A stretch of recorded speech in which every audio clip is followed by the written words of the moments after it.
Dr. Laxmikant, Palo sir, CEO, PPHF. Thank you, sir, for having us here and sharing your valuable time with us.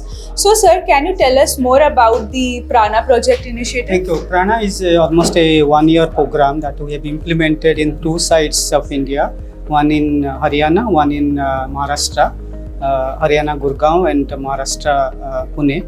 And most of our learnings from this project is how to address the implementation gaps in non-communicable disease.